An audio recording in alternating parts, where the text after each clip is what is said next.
green light means it's on. Good evening, good evening. Welcome to the awards banquet, the Hall of Fame banquet, one of the very highlights of the annual conference. What a great crowd we have this evening and a great time of food and fellowship, and I think we'll have a really great time this evening with our Hall of Fame inductees.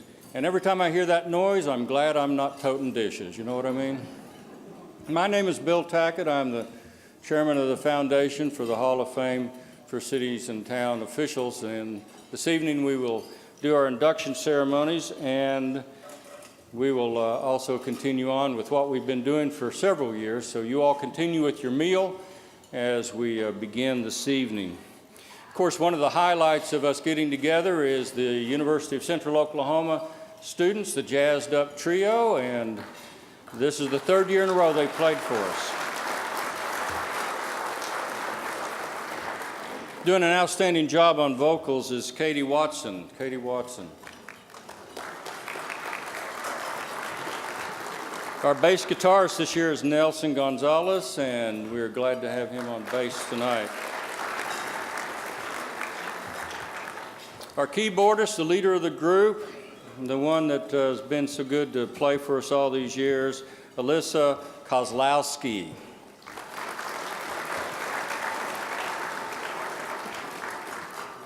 Now, it's at this time every year that I ask them if they'll tell us what their grade point average is, and they continue not to want to do that. But Alisa's in her final year, so congratulations to her. This year, as they played for the reception, they played for our meal. You guys continue to enjoy your meal this evening. We've always had them play one final song, and this year we thought we would do something a little different. And so not that long ago, I was watching TV, and my folks had the TV on, the channel that has America's Got Talent. Have you all heard of that show, America's Got Talent? It's a fascinating show full of fun and surprises. And the winner of the last season of America's Got Talent was a 13-year-old youngster named Darci Lin from Deer Creek, Oklahoma. Now, if you're in Edmond, that's Edmond, but they said Deer Creek, Oklahoma. Matter of fact, here's Darci Lin's big moment. America, here is your winner. Good luck to both of you. America has voted. The winner of the $1 million and the star of the headline show in Las Vegas is...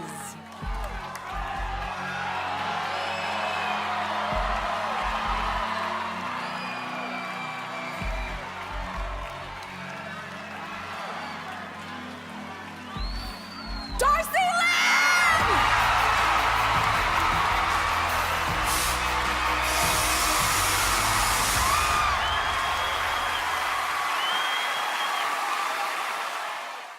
Oklahoma's own Darci Lin, and you can tell by the ventriloquist dummy that her talent is ventriloquy. She sings. She's an amazing talent. She was 13 years old. She just lives up the road in Deer Creek. So I did what any enterprising quasi-governmental official would do. I emailed that talent agency right away, and I said, hey, we're going to have a great event. Most of the people don't have criminal records in our audience. And come on down, and by the way, we don't have very much money, but you already won $1 million. That shouldn't be any problem. I did get a reply. I was happy to get a reply. Apparently, it's a school night. And apparently, she has $1 million. So, you know, I was watching that. I thought a 13-year-old has won a nationwide talent show, and her talent is ventriloquy. 13 years old. So, you know what occurred to me? How hard can that be? That just can't be very hard to do. So last February, I got busy practicing ventriloquy skills. And you'll be very pleased to know that this evening, we've got something much bigger and much better than Darci Lin on ventriloquy. As a matter of fact, I'm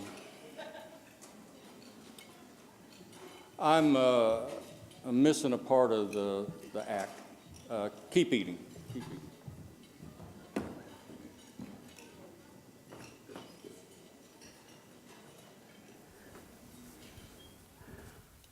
Kevin.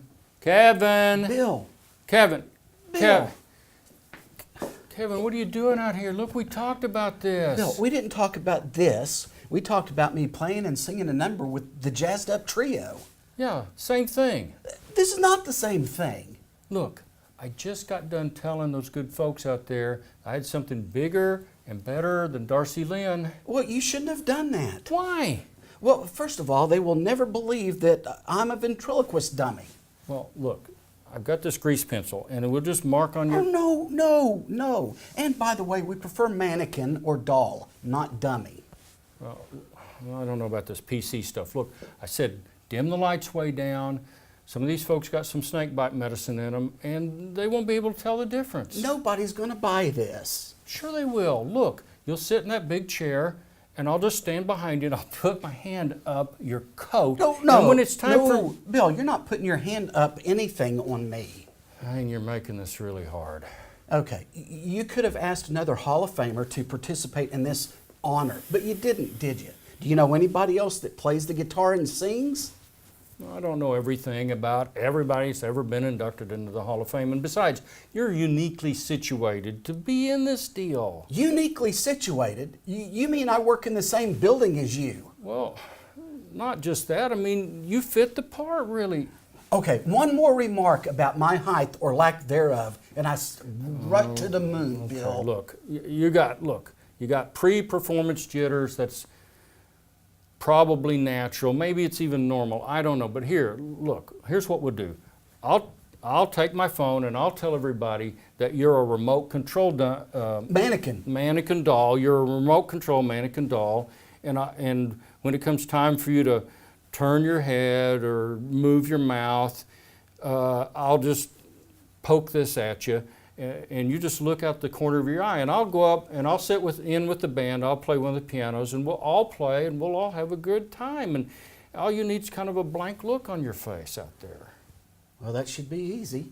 Look, I need you to help me help these good people understand I got something bigger and better than Darci Lin tonight.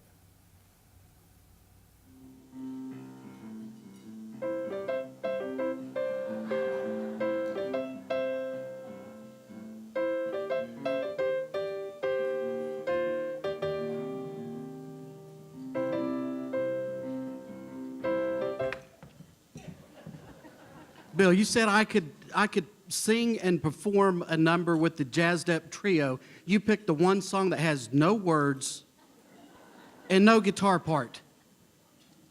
Ladies and gentlemen, the Jazzed Up Trio featuring Kevin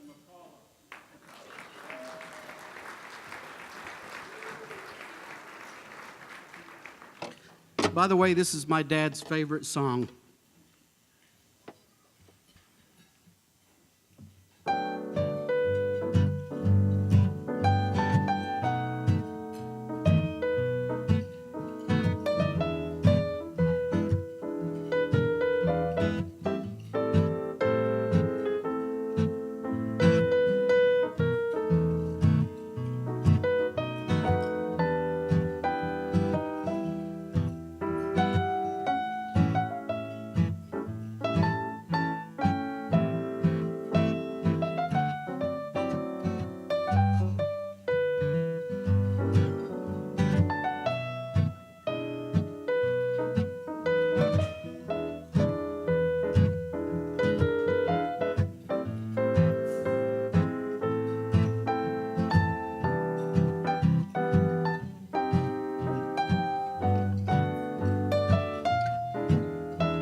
All of me, why not take all of me? Can't you see I'm no good without you? Take my lips, I wanna lose them. Take my arms, I'll never use them. Oh, your goodbye left me with eyes that cry. How can I go on without you? You took the part that once was my heart, so why not take all of me?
Great job, Jazzed Up Trio. Great job, Kevin. Appreciate that very much.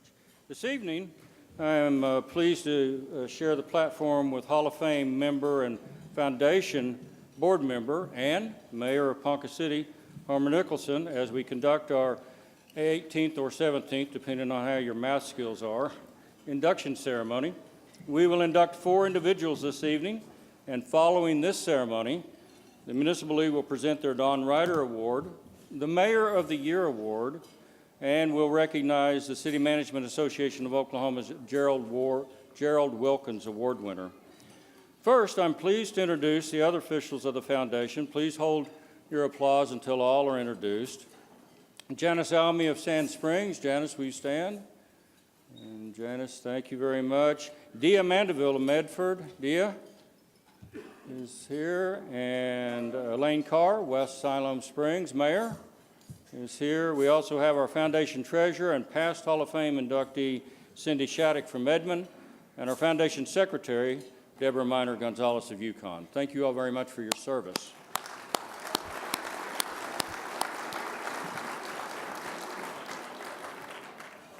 As we prepare for the induction of the individuals this evening, please consult page 2 of your program booklet for a complete list of prior inductees.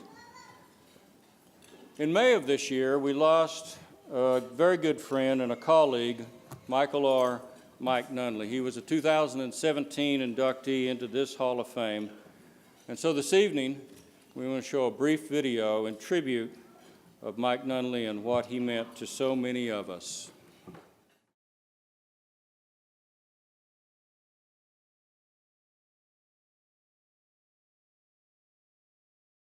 Our next inductee is Michael R. Mike Nunnally. It is my distinct honor to introduce Mike, as everyone refers to him, as a true Oklahoma character and perhaps the most successful public administrator of this generation.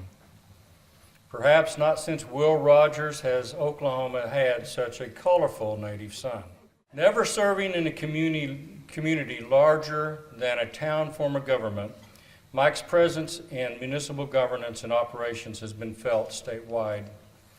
The 2015 City Manager of the Year, Mike has traveled on his own money across the state, bringing his message of how the best-run cities and towns are governed, staffed, and funded. Over 70 municipalities have hosted Mike on topics such as how to hire a city manager and his out-of-the-box economic development series. Mike's demeanor, knowledge, sense of humor are the perfect mixture for municipal service in our great state. They haven't started my time yet. I kind of got confused when I got the email, which shocked me. And I thought Deborah said 30 minutes. She said 3 minutes. So I've never spoke 3 minutes in my life. It says, Elsie and I are going on a trip tonight to talk to a council, and she'd say, "Where are you going?" I said, "Boise City." So I won't stay up, she'd say. So, but it's what we love to do. We went from cities from Claremore to Altus and Hugo to Boise City, trying to deliver a message that this is the way we do it. It might not be right, but let's try it. How to hire a city manager, things like that. But I just want to say, and the title of my speech is, "Don't Take It With You." Please don't take it with you. I feel like it's our responsibility to leave it for the generation behind us that's going to take our place. As mayors, as administrators, as clerks, treasurers, attorneys. I just want to say, get involved with those other people that are coming up behind you and mentor them, teach them. Because at some point, we have way too many people that just get to retirement age and walk away, and we don't hear from them anymore. And that's thousands of years of experience in a changing environment that we need to keep a hold of. Because I truly believe when cities and towns struggle, we all get painted with that brush that all cities struggle. But when cities and towns thrive, we get painted with that brush. Just remember, don't take it with you. Leave it for the next group. Thank you.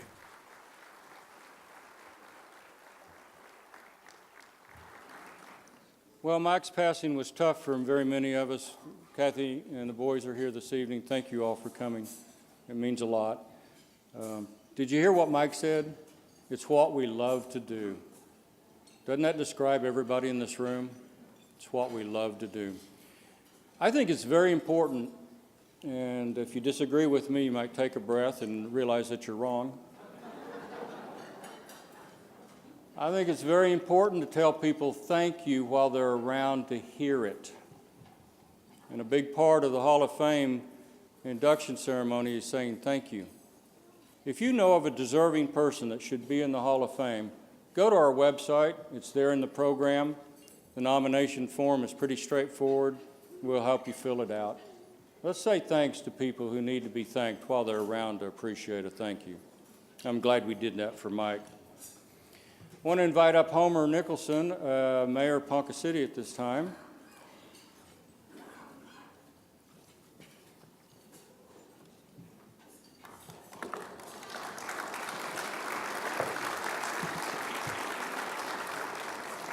Mayor, it's your turn.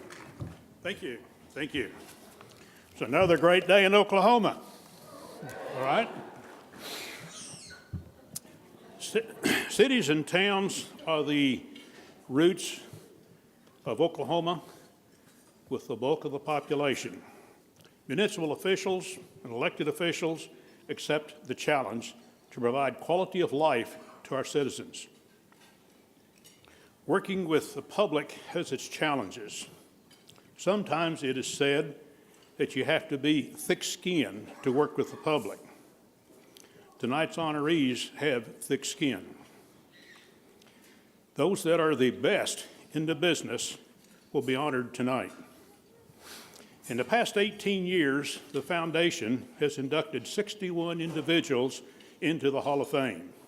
44 of their prior inductees are still living, and I believe about 20 of them are in the audience tonight. If our Hall of Fame members would please stand, we would like to honor you. All Hall of Fame members, please stand.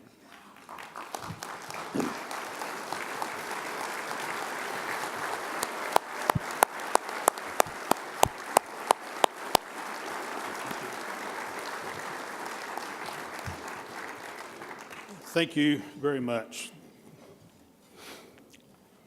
The legacies of all inductees are displayed on our website, which is available at www.okcityandtownofficials.org. Each inductee this evening is featured in your program at your desk, at your table. Please look those over. You will note that the accomplishments that each has contributed to the advancement of municipal government in Oklahoma and sometimes beyond their boundaries. You will also see that their achievements and service clearly set them apart within their professional disciplines. There's much, much more about each of them that we do not have time tonight, nor the space to cover those events. But let me assure you that in addition to their exemplary public service, each has been extensively involved in their respective communities, religions, families, and social endeavors. Our first inductee of the evening tonight is George Fina, who is featured on page 3 of your brochure. George's contributions to this community and state reflect a lifetime of continued service, beginning with his service to his country in the Naval Reserves. In 1962, he began his municipal career with the Oklahoma City Fire Department, a distinguished tenure that spanned 22 years and where he earned the rank of captain within the department. After moving his family to Piedmont, the town called on him to modernize the community and serve on the charter committee to create the city of Piedmont, leading to his first elected office. George's municipal career lasted for more than 21 years, and he is recognized as the longest-serving councilman in Piedmont's history. During his time as city councilman and mayor, George made it a priority to work with surrounding communities to help develop better routes of commerce between Northwest Oklahoma City metro area. Regardless of his current duties, George never lost sight of his municipal firefighting roots. He assumed leadership roles with not only the retired Oklahoma City firefighters, but also serves as an executive with the statewide Retired Firefighters Organization. Here's a brief look at George's life in photos.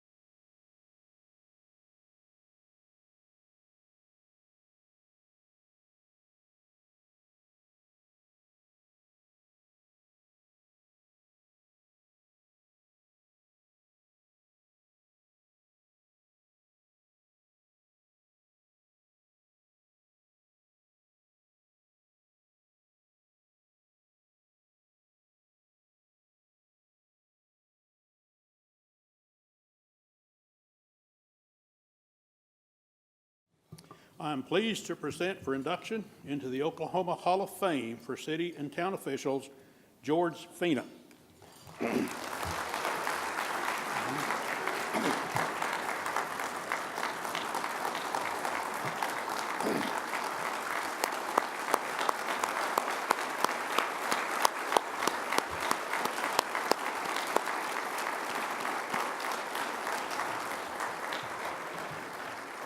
Presenting George's medallion is the Hall of Fame Foundation board member, Elaine Carr.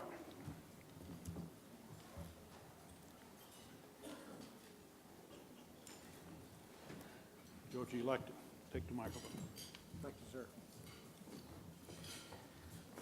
Well, I had this all planned. Now I'm a little bit shaky, but first of all, I'd like to thank all my family and friends, and especially the people that elected me to this position. And the one person that's missing is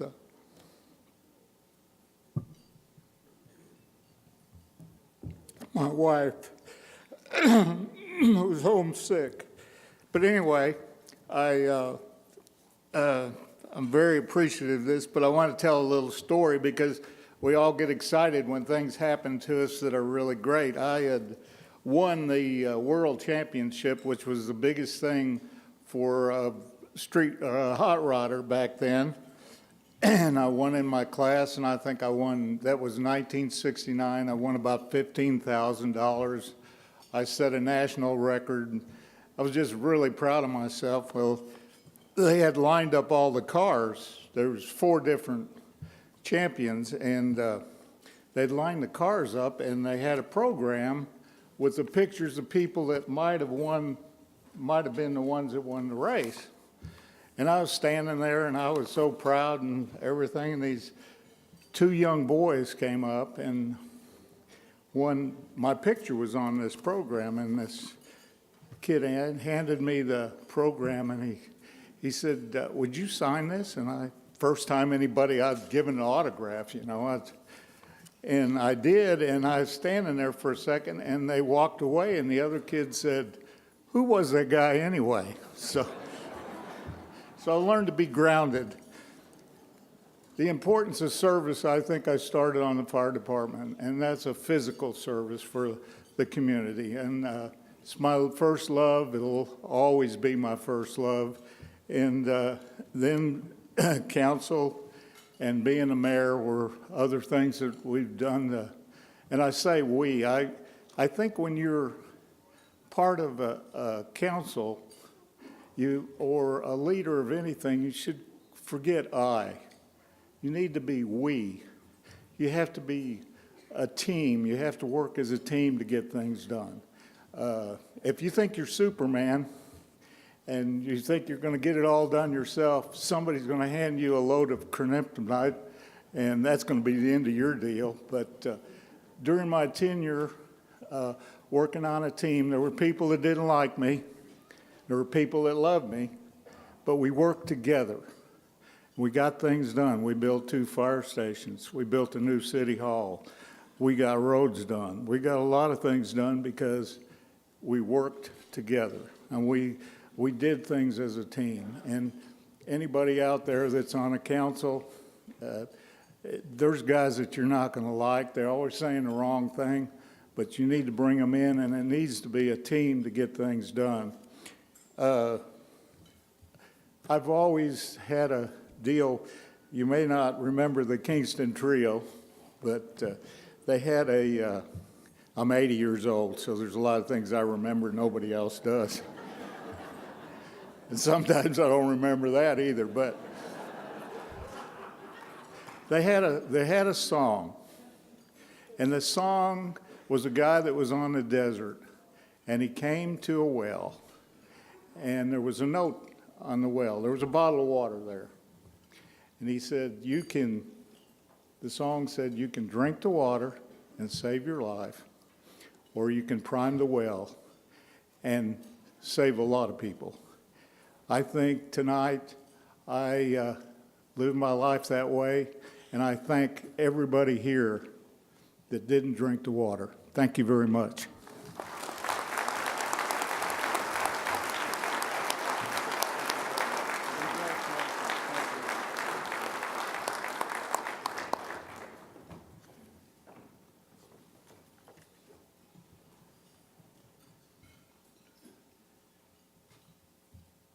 Our next inductee of the evening is Mary Rupp, who's featured on page 4 of the program.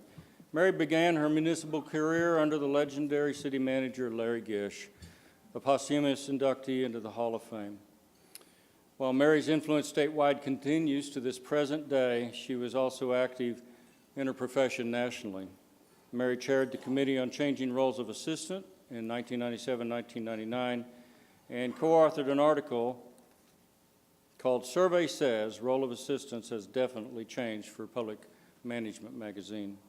She led various workshops. She was the first assistant city manager to serve as president of the CMAO, and as the first woman to serve in that capacity as well, Mary removed many barriers for both assistant city managers and women in this profession, and she gently changed how citizens, colleagues, elected officials perceived and viewed both.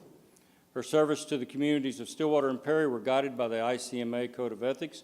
She raised the bar for everyone that followed in the profession, and for that we owe her a debt of gratitude. Here's a brief look at Mary's life in photos.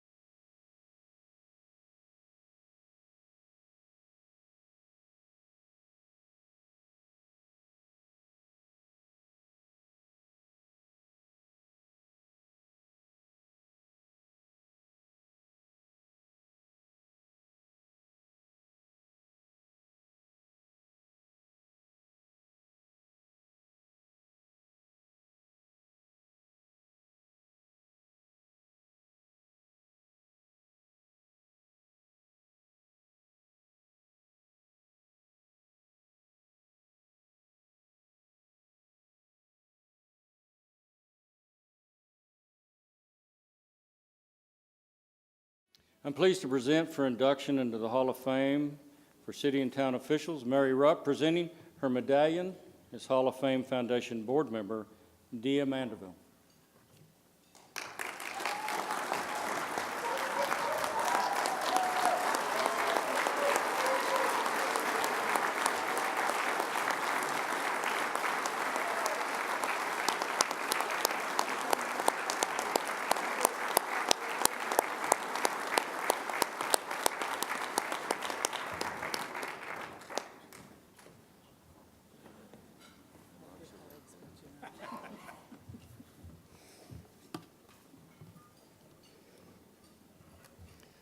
I don't need my glasses after all. I'm so thankful. First off, I just want to say thank you to the Hall of Fame Foundation for Oklahoma Cities and Towns officials for this incredible honor. The ones that came before me who had the insight to develop this program, they certainly filled a gap that needed to be filled for many, many years, because we've had lots of great professionals who served before us that we weren't able to recognize and give them the statewide attention that they needed. But so I'm really proud to be a member of the class of 2018 of inductees, along with George and Craig and David. And despite what the social media and the news wants to say about us, the public service is still an extremely honorable profession. And I know I'm preaching to the choir in here about that, but it truly is. And it's really a special calling. And you have to look to within a lot of times to find the satisfaction in serving the public, because many times you don't hear a thank you or a good job. And so one of the things I'd like to say is that one of the things I wished I'd done more is to say thank you to people, to have been more encouraging to people, and to tell people how much they were appreciated and that what they did made a difference. And I think if we do more of that, people would step up and, be a public service professional more often than not. I did some of that, I'd like to think, because I see some faces in the audience that, I'd like to think I had a hand in keeping them in the profession. And whether it was a male or a female, it didn't really matter. But, it's just kind of one of those that you feel proud that the people that are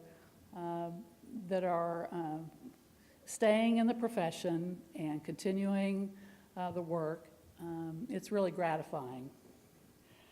Everybody has a story about how they got started, what brought them to the city that they are in, or what got them started, what lit their fire.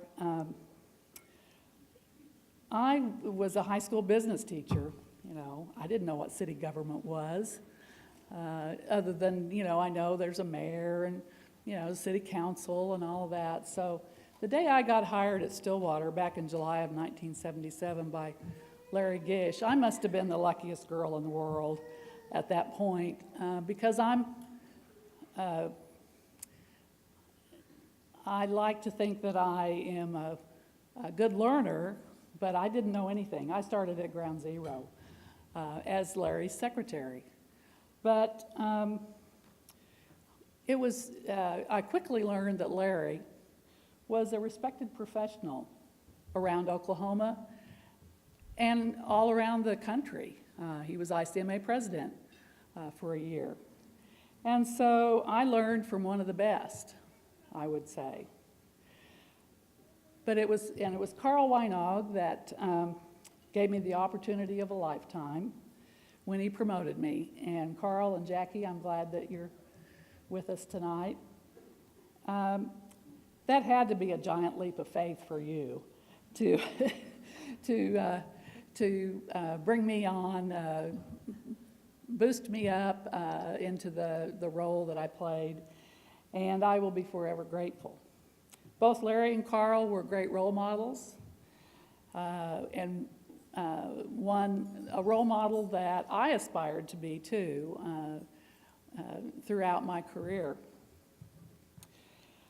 There were strong women in my, in my life who influenced me as well.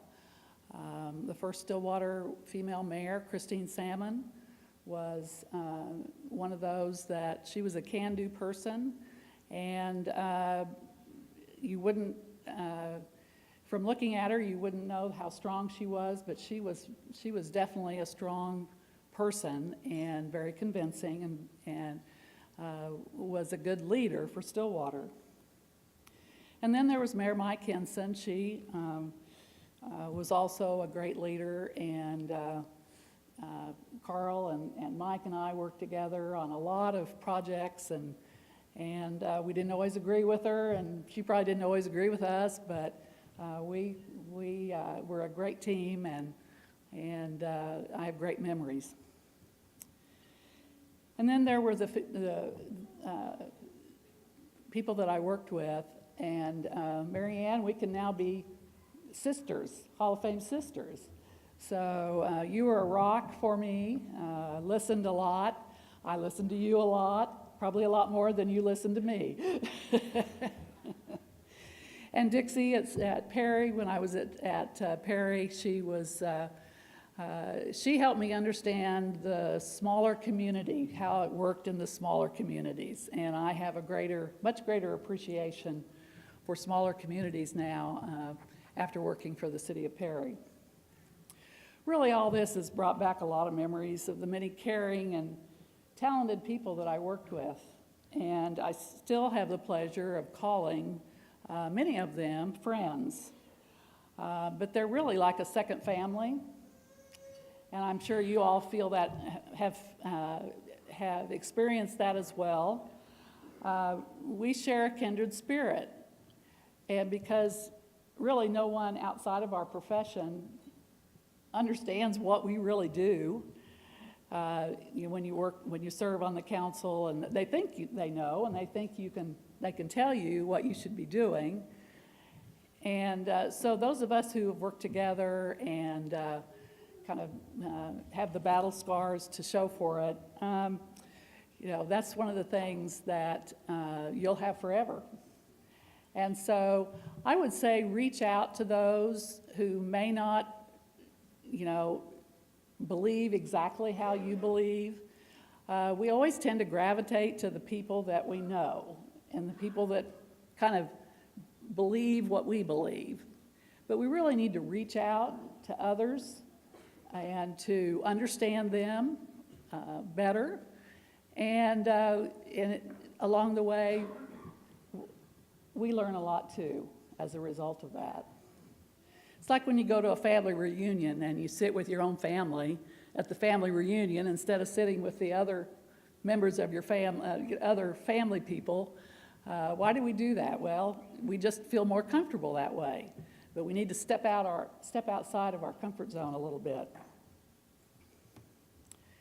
I saved my family to last because I thought I was probably going to be a blubbering idiot by now, but I'm kind of excited that I'm not yet. Marvin, my husband of 43 years, thank you for your support. Thank you for cooking supper all the time, doing laundry, cleaning the house, and bringing home a good paycheck too at the same time. And to our boys, Jason and his wife, Rebecca, their children, Talon and Callie, and Kyle and his wife, Brittany, and their 3 boys. We almost have a basketball team here. Tayton, Casey, and Kobe.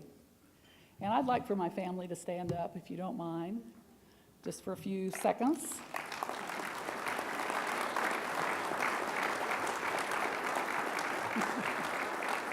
Okay. Thank you for all your love and support. You know, I missed a few ball games now and then because of work, but I tried to you know, I pretty well made most of them, but your love and support means more than you'll ever know. I would just leave with, today is a good day to be a good day. And that's what keeps me going. Every day is a good day until something might happen to go wrong, but you know, it starts out as a good day every day. And so I would like to thank everyone. Thank you for this honor. And I know I went over my 30 minutes. Thank you, Mike. my 3 minutes, but that's okay. I've been at this 40 years. I deserve more than 3 minutes, so thank you.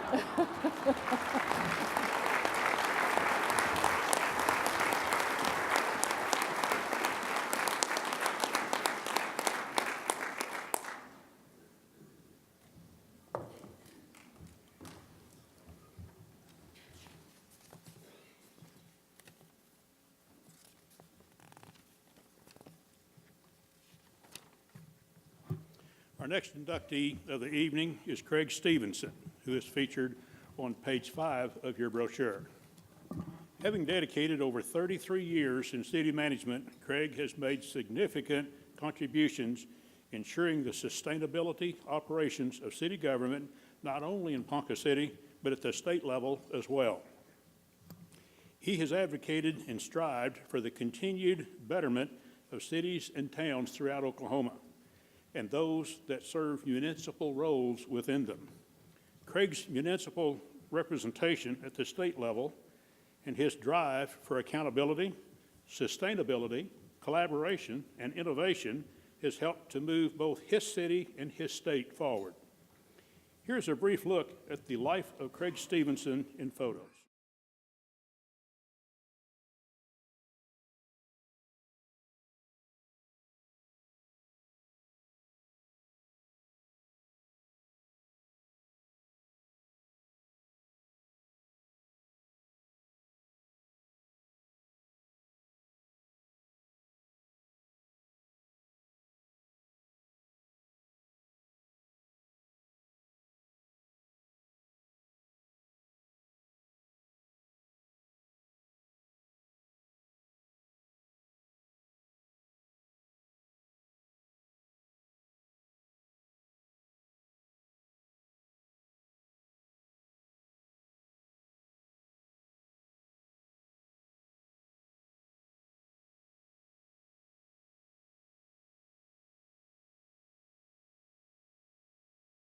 I have the honor and privilege of presenting the medallion for the Hall of Fame Foundation. Please help me welcome Craig Stevenson.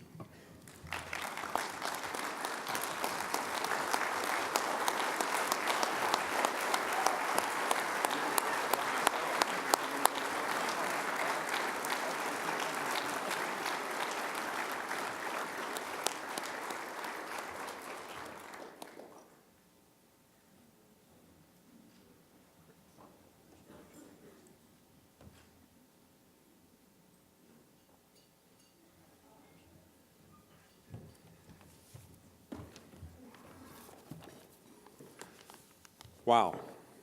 I knew I was going to be humbled, but it is a very truly humbling and experience. And I'm honored to be mentioned with the names of those individuals who have gone into the Oklahoma Hall of Fame for city and town officials already.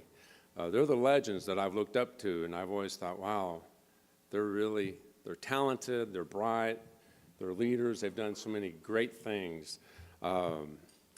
So thank you for the Hall of Fame Foundation. I want to also congratulate the other inductees tonight. It's truly, truly a great honor. I've been blessed in my career to be in the right place at the right time. I've been surrounded by some of the brightest municipal officials and employees around. Each one of them have had an impact on my mentoring.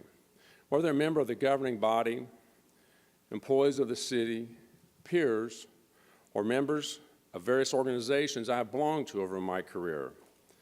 They have been committed to public service, doing their best each and every day, regardless of the task at hand. However, the biggest blessing in my life is my bride, Becky. She's been my side through it all. And in 65 days, if I make it, it'll be 35 years. Thank you.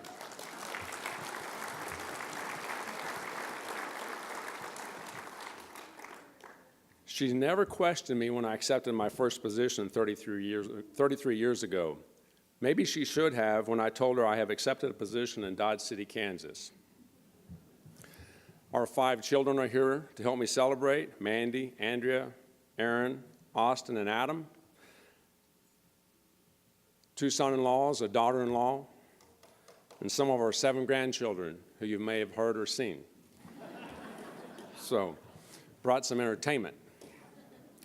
My mom is here. Thank you. I wish my dad could have been here. They were my first mentors. I learned a lot from them about how to treat people, be open-minded, consider other positions on a topic, make things better, and constantly be learning. Municipal government is where government truly meets the people. This is where you are able to see the impact on the community and the residents. I challenge you to wake up and not be impacted by services provided by your local government. It's impossible. When my kids were young and at home, periodically I'd take one of them to work with me.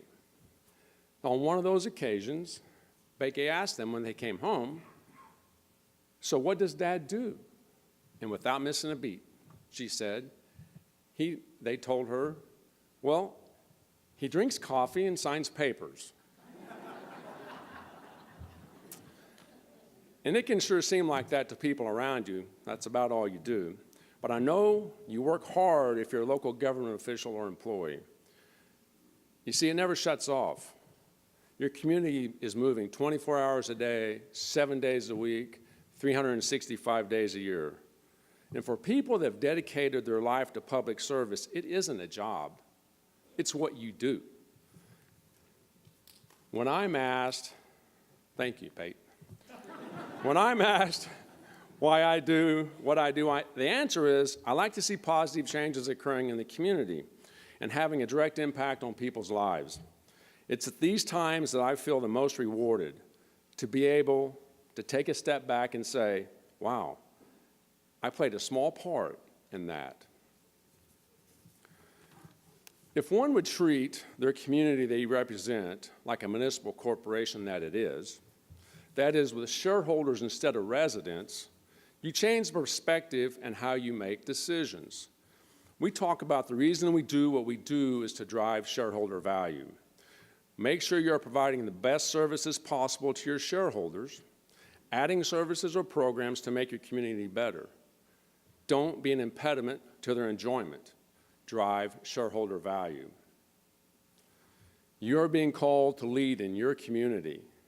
They need you to stand up and utilize your talents. Leadership is being aware of what is going on, the ability to anticipate and take appropriate action. There are those that came before you and created the community that you are in today. Your community did not just happen. It was a vision of those who came before and provided their leadership talents to the whole for the greater good. They made commitments not only to themselves, but to each other. They also followed up, and they changed course when necessary and prudent, and they held steadfast when appropriate.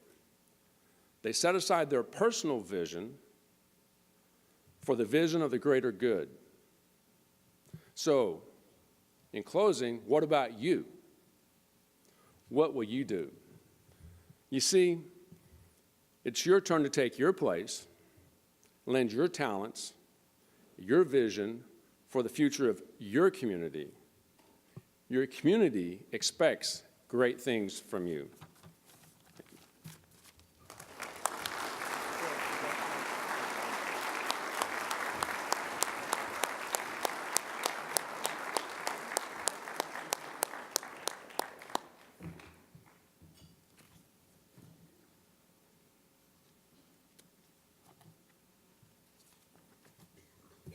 Our final inductee for this evening, David Weatherford, is featured on page 6 of your program.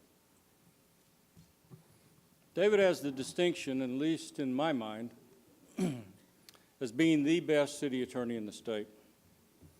And although he's not eligible for membership in the CMAO, and he'll never win the Gerald Wilkins Award, David is without a doubt the best friend city management can have in this state.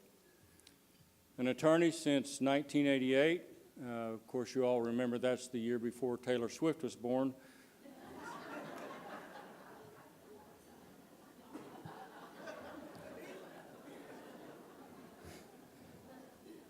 David's innovative leadership has been integral to the transformation of Manford, the strengthening of Sand Springs, the steady hand of accomplishment in Checotah, the public servant in Mounds.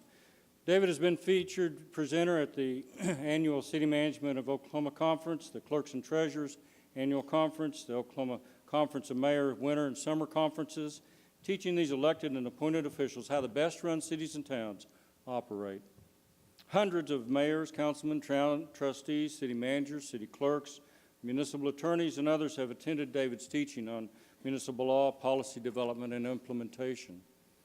Partnering with the Oklahoma Municipal Assurance Group, David has appeared in 2 DVDs that are used throughout the state. One is Mayor, with an exclamation point, and one is Understanding the Role of Elected Officials. David's love for municipal government and those who serve are evident in the training and out-of-the-box thinking that he's demonstrated for over 3 decades. David's 2 greatest accomplishments might not ever appear on a bio or resume. David's probably the only person in the state that could keep up simultaneously with Mike Nunnally, running here and there and all across the state, and, so far, keep Steve Whitlock out of jail. So,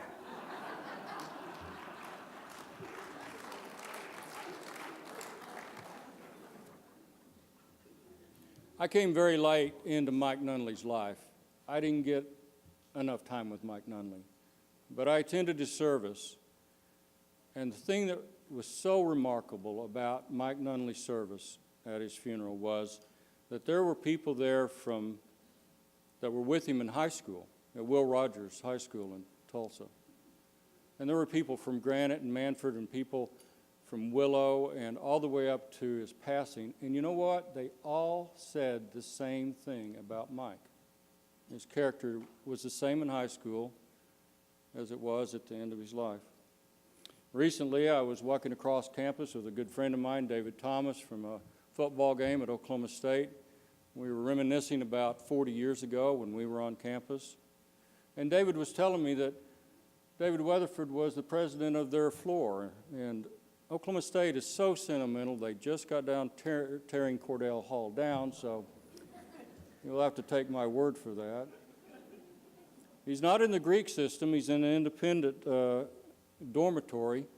He's elected president of his floor, and he's 18 years old, and he organizes these guys into intramural teams.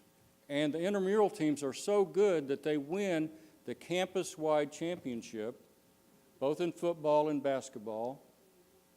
And David Weatherford, who organized it, signed it up, went to practice, really didn't get to play. He wasn't good enough. And he didn't care because it wasn't about him. He organized those same 18 and 19-year-old young men, segregated dorms, young men, to go and coach 8 and 9-year-olds in basketball youth. This is an 18-year-old doing this. He organized those same 18 and 19-year-olds to go and read to kids in kindergarten and grade school in 1975. That's the same character that I heard about Mike Nunnally. There's not a lot of 18-year-olds that have that kind of presence, that kind of character, that kind of concern. The same thing that we see in David today. I'm very, very, very pleased to present for induction into the Hall of Fame for city and town officials, David Weatherford. And presenting his medallion is Hall of Fame Foundation board member, Janus.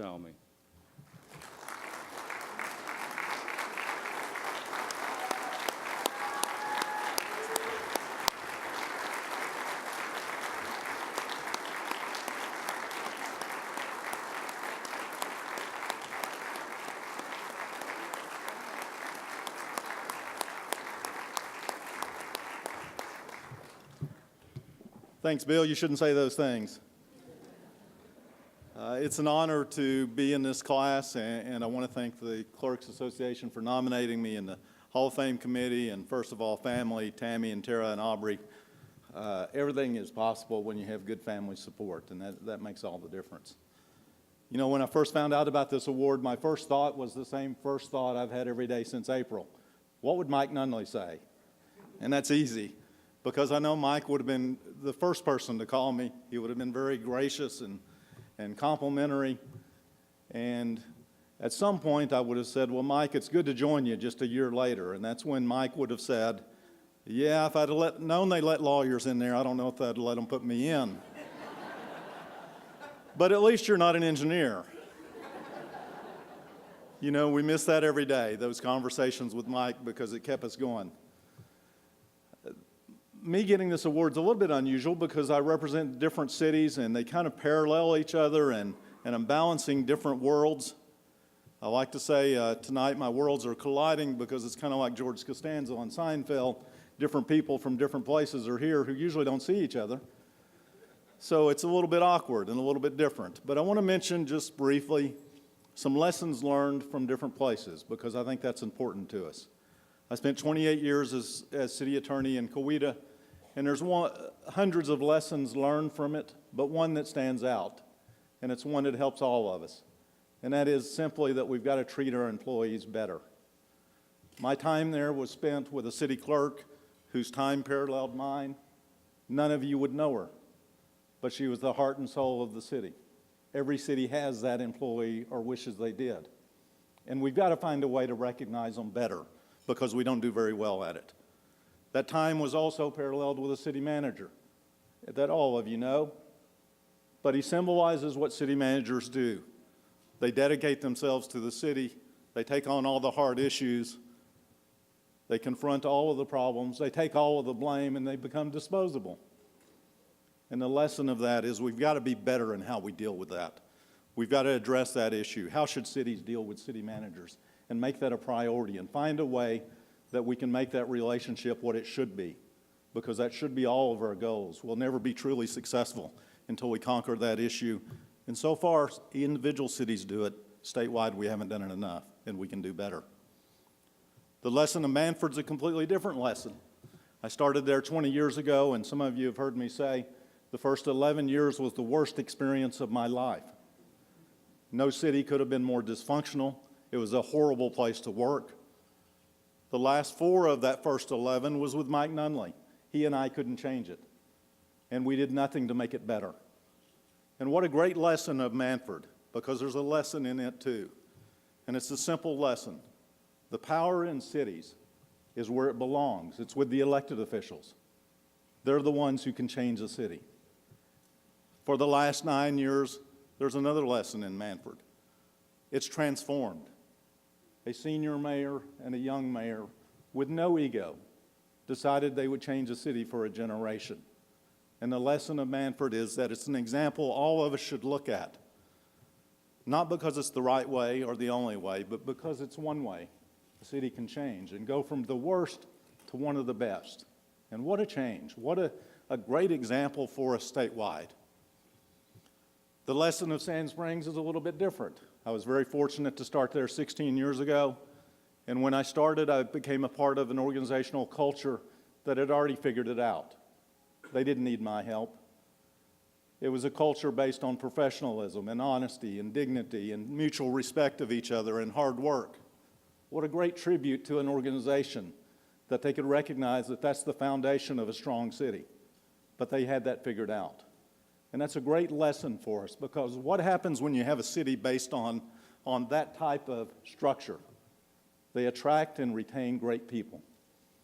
And that's a real lesson for Sand Springs. There's a reason they've attracted and retained great employees over a long period of time, because those are the principles they're based on. But there's another lesson, and that's the power of a single individual. And we should never underestimate that in Sand Springs with Mayor Burge, because all of those traits, honesty and dignity and mutual respect and the way you treat each other, those are his. Those are his for a lifetime, not what he tells us, but what he does. And what a tribute. And for all of the mayors, You have tremendous power to have that influence, and use it well.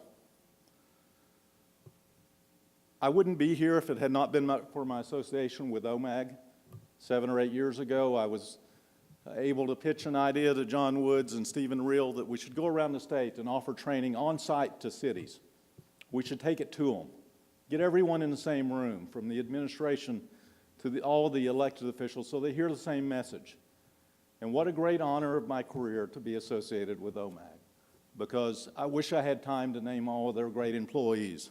I would just have to name them all. So it really has been a highlight to work with them. I'll close with where I started. What would Mike say? And there are two things Mike would have said. First, he would have whispered to me before I came up here, don't worry about that time limit, take however long you want. It'll make Bill squirm a little, but that's all right. But second, he would have said something else. He would have said, thanks for all the compliments for my work, but it's really about family. That's really who Mike was. And it's great that his family's here with us tonight. We know that because we saw it, and we know that's really who he was. Mike would tell us real simply, take care of things at home and your work will be easier. Take care of your family and your life will be better. And let that be our legacy and the lesson we learn. Thank you.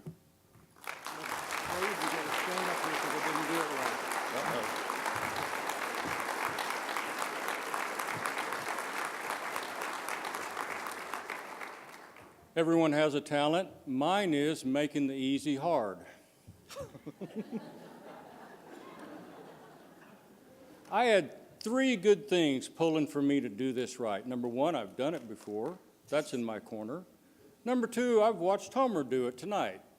That's in my corner. Number 3, it's written down in really big letters right here. So I do think it's a talent, making the easy hard. Not many people can do it. And just to make the guys in the back life more interesting, let's look at David's life in pictures, shall we?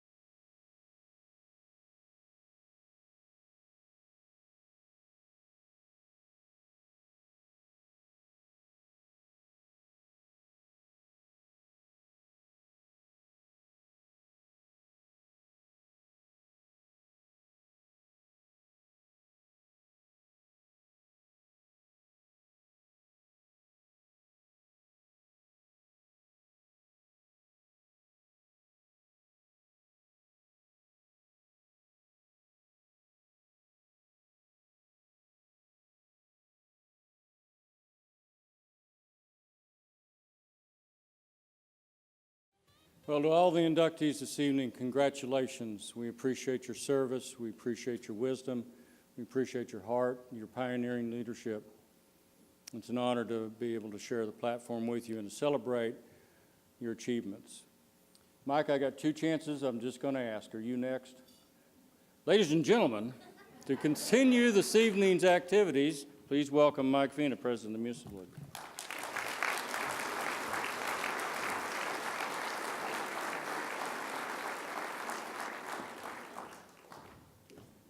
Well, good evening, everybody.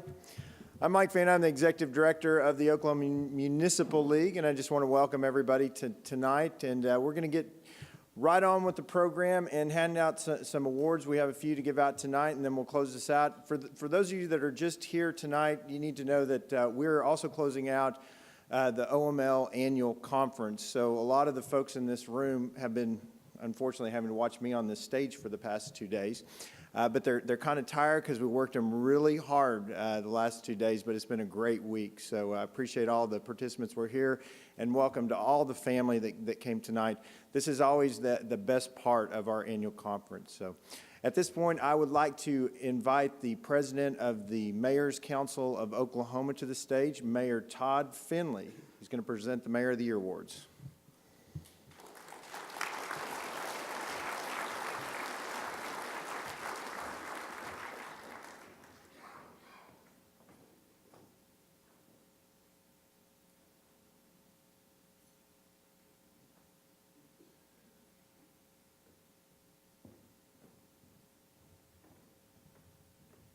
Good evening. How are y'all doing tonight? Is this a great night or what? Not for me. This is the first time I've done this.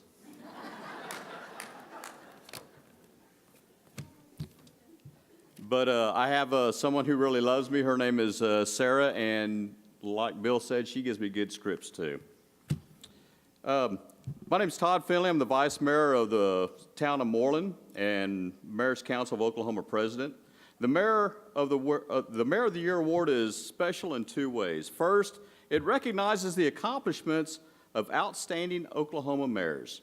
Secondly, it honors hard work of all Oklahoma mayors through the examples of the mayors who are nominated here tonight. It takes passion for what we do. It takes passion for all of us to not only achieve our goals, but to enjoy the journey as well. As we look around the room, we see passion in everyone here. Everyone here has a passion in their heart to serve, and that's what makes this conference and this organization so great. This passion is what also brings us here tonight.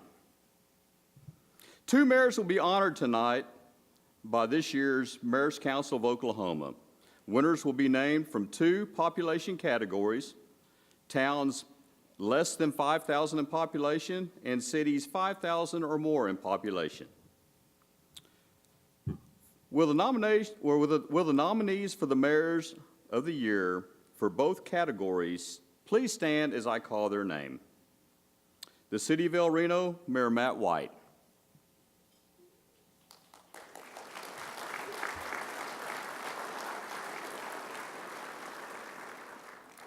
City of Enid, Mayor Bill Shuey.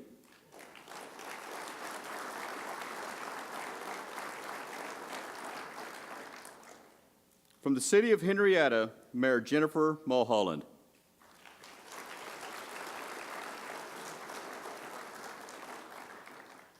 From the City of Sand Springs, Mayor Mike Burge.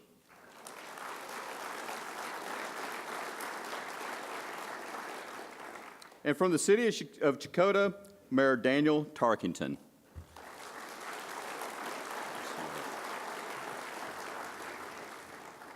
Thank you. Y'all may be seated.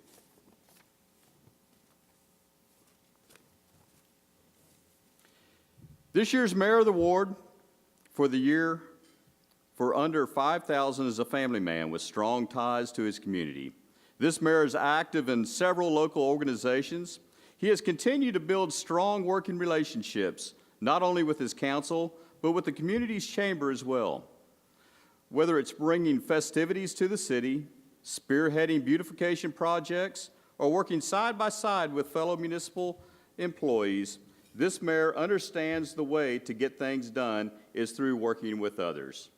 Since being elected in 2015, this mayor has successfully, on several fronts, as I mentioned, this mayor has developed alliances that have brought festivities to the community, increased the involvement of local business owners, and started beautification projects for his city. He has also been instrumental in the revitalization of the sports complex and parks within the community. Because of his unwavering dedication to and involvement in his community, it is my privilege to introduce the 2018 Small Municipality Oklahoma Mayor of the Year, Daniel Tarkington of Checotah.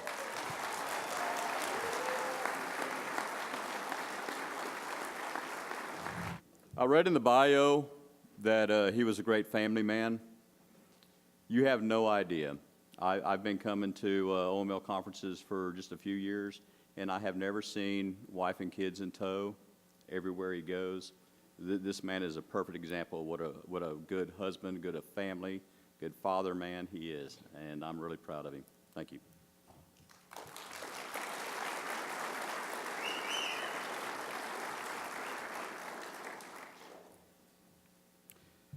Now we move to the next award, the 2018 Mayor of the Year for Large Communities. Our Large Community Mayor of the Year was born and raised in Oklahoma, not only graduating from an Oklahoma high school, but continued his college education at an Oklahoma institution. This mayor has lived in his community for 40 years. all while developing his career and raising his family. His commitment to his city spans every aspect of his life, whether through professional activities to children's interests. This mayor has also represented his community at the state level by being active in several statewide organizations, including MCO and the OML. He has traveled to D.C. to represent not only his city, but all Oklahoma municipalities for the last 2 decades. During his tenure, this mayor has seen new hotel built.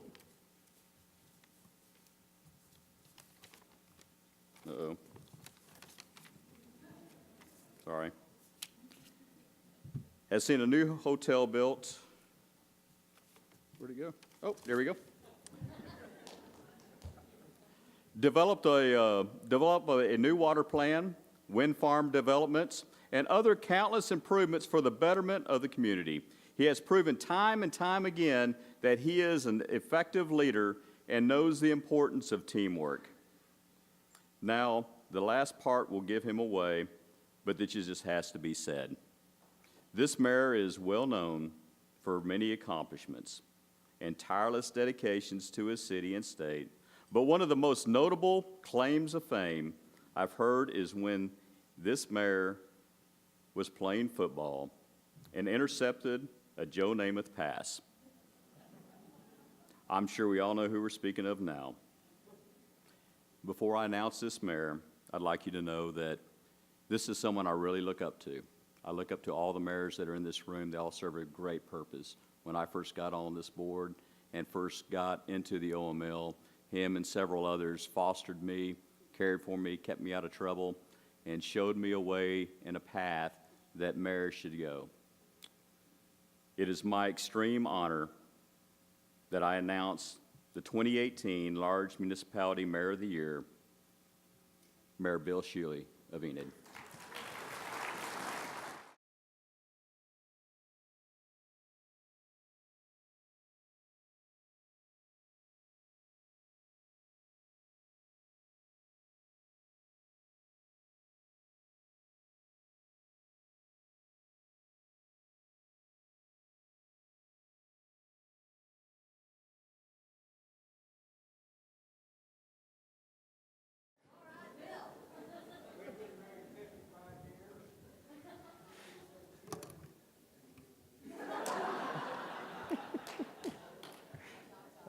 What a great group of nominees and great mayors of the year. So congratulations to both of you. At this time, I would like to invite Joan Riley to the stage. She's going to present the Gerald Wilkins Award.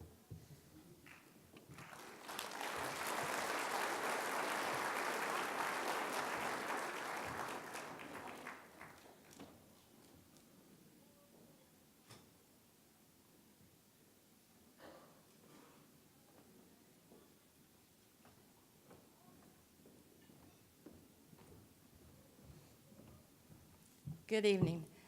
I'm Joan Riley. I'm the city manager of Sapulpa, and this year I'm the president of the City Managers Association. And I was under Bill Shuey for quite a while, and I'm telling you, every time, I caught myself just recently, and I said, it's a great day to be in Sapulpa, and I laughed. Because I heard that every time I heard Mr. Shuey speak. But I'm here this evening to introduce our Gerald Wilkins Award winner. The Gerald Wilkins Award, we alternate between years for over 15,000 population in a city and under 15,000. And this year's is over 15,000. And we've got a short video to show you the significance of this award before I give it.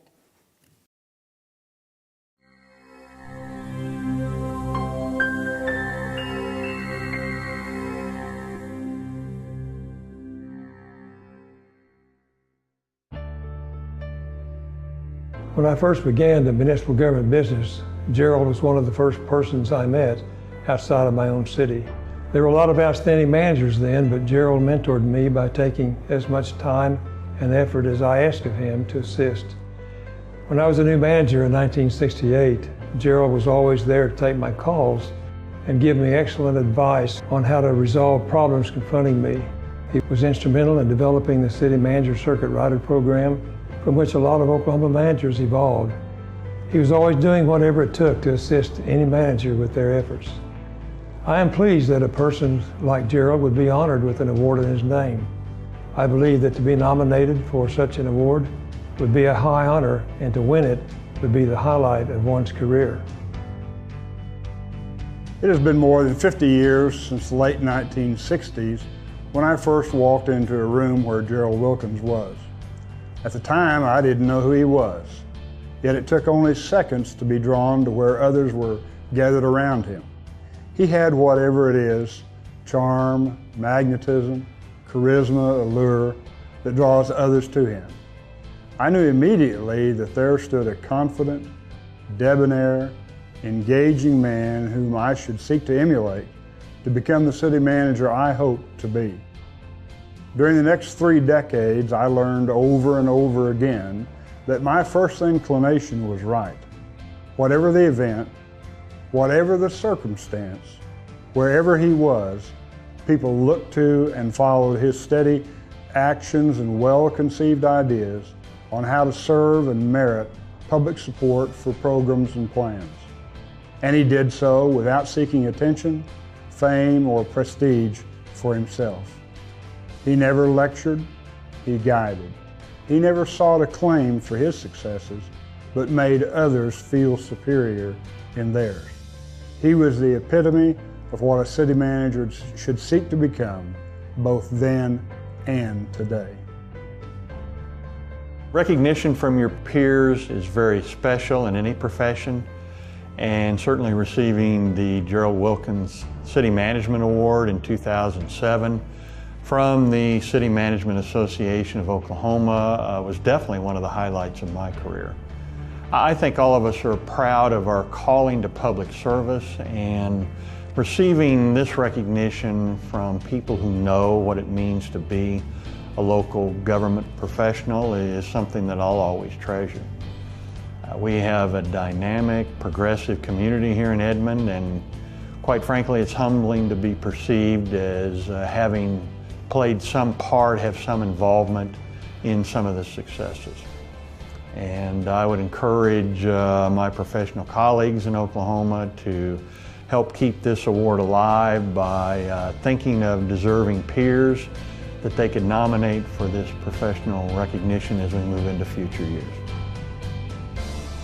I met Gerald Wilkins in 1974.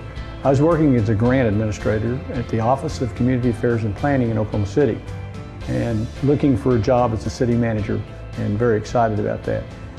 Gerald was hired by OCAP to establish the circuit riding city managers program for the state of Oklahoma, and that news was very important to me. I can distinctly remember the first time I met Gerald at OCAP. I was gushing with enthusiasm about becoming a city manager. He smiled that warm and engaging smile, stuck out his hand and said, "I'll tell you what," he said, "you teach me to work for the state of Oklahoma, and I'll teach you as much as I can to be a good city manager in Oklahoma." That day a one-sided deal was agreed to, and my life was changed from that day forward. As I scoured the state for management opportunities, Gerald mentored me and tutored me in the right questions to ask, the things to look for, how to change opinions and viewpoints, but he was never pushy. He never caused you to want to see his way only. He didn't have biases. Just a wonderful man. His influence was so deep and so wide that even my wife was touched by Gerald and his lovely wife, Marguerite, as we were getting ready to start our professional career as a young couple. The day came, though, when I needed Gerald's help. The city of Blackwell called and asked me to interview. Gerald helped me with interview tips, questions I should be asking, positions I should be firm on, and lo and behold, even though I forgot all of them, I'm sure, I got the job. That wasn't the end of the influence. We stayed friends for many years after that. Gerald Wilkins was a great city manager. He was a wonderful mentor and tutor. He was the example of how to do things the right way. And that's what makes the Gerald Wilkins Award special, because a giant in municipal government in Oklahoma placed his print on this state, and that's what that award represents. And anyone that gets it should we regard it with the highest of honors.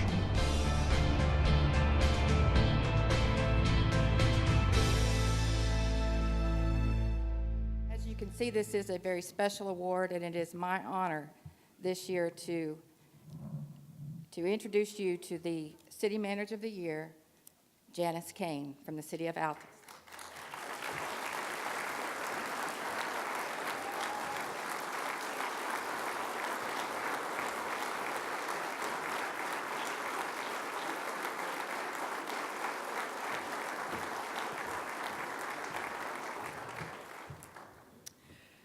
As the video said, to look at this award with the highest of honor, because I am able to be put in a group of people that have high integrity, character, and have mentored me as well through my positions in local government as city manager. In fact, every one of those guys on that video at some point in time I've had a conversation with about a problem, issue, and there's many in this room who do the same thing, but it is an extremely honor, and I appreciate it, and I take it home with me, and I'll be proud of it, and I want to again thank every one of you who have had something to do with this. Thank you.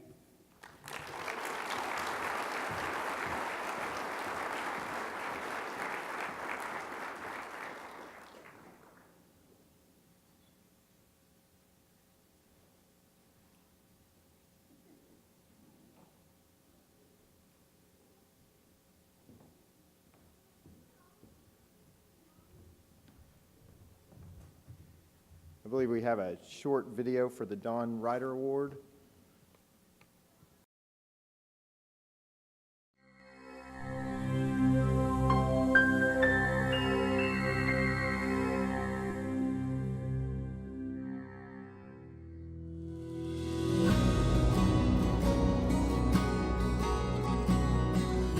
I've known the personal side, of course, because I grew up with him. He graduated from the University of Michigan with a master's degree in public administration. Moved from there to Colorado to go to work for the Colorado Municipal League. From there, he was hired away very quickly by the town of Rangeley to be their town administrator.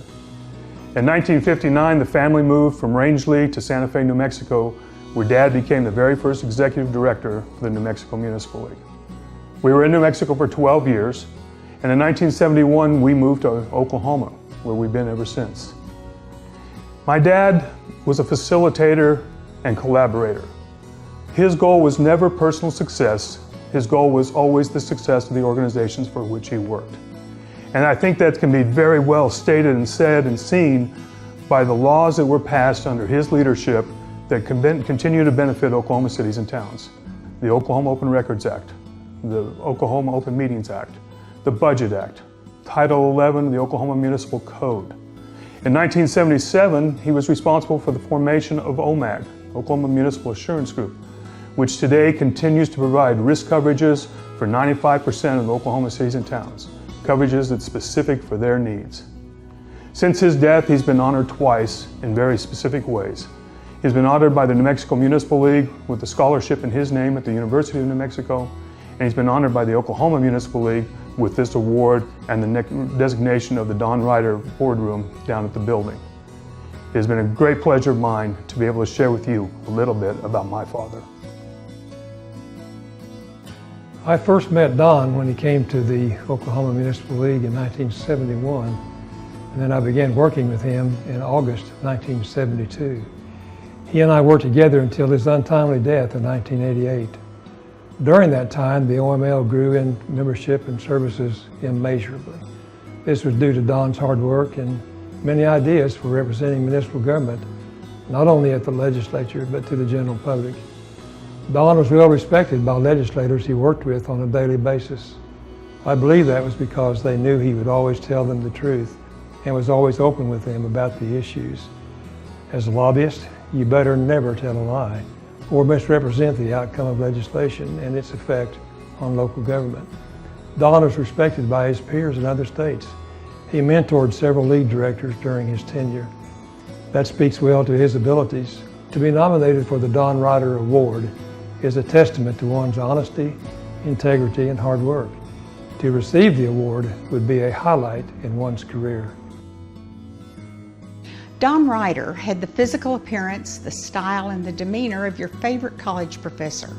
He's not the kind that lectures you, but the kind that sat with you in the union and drank coffee and guided a discussion. He listened more than he spoke. He was unfailingly polite. He excelled at consensus building. He was as smart as he could be, and he was wise. At the legislature and in the public, he was the face of municipal government, a face of integrity, commitment to citizen service, and competence. Don never, ever cared who got the credit as long as he didn't get any. For me, his significant contribution was that he was such a pioneer in providing opportunities for women to advance careers and become involved in local government. There were very few women elected officials or even staff members at that time, but he saw that women were appointed to league committees and given an opportunity to make presentations at the annual meeting and in various workshops. He urged and encouraged making women more capable and successful, and I think making cities more successful too. Tom Reiter says the first time he met me, I was saying, "Don, what have you gotten me into now?"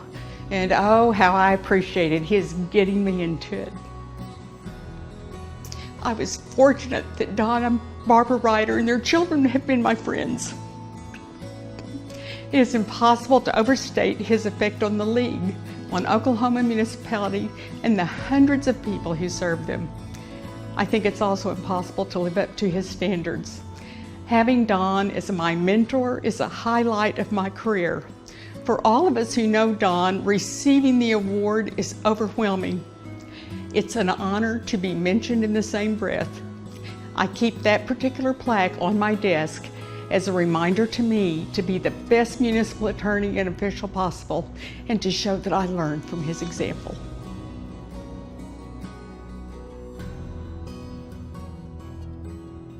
Don was an impressive director of this organization, and it is my honor to be able to present the award tonight in his name. This year's winner began his public service life 23 years ago. To quote his city manager, his dedication and integrity will enhance our community for generations to come. The accomplishments of this person are vast, whether it's getting the city's largest bond package, over $18 million passed, or being instrumental in the continued economic development by bringing in top-tier companies to the community. His commitment is unwavering. He has also continued his efforts to provide the best health care possible to his citizens, and has provided the leadership necessary to have his city named a certified excellent community by Certified Health Community, as well as received the TSET's Gold Level Healthy Communities Incentive Grant. His devotion to ensure his citizens a quality of life in Sand Springs is endless.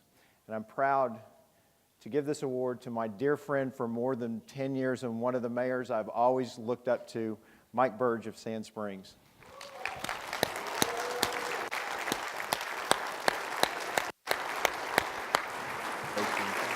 Well deserved.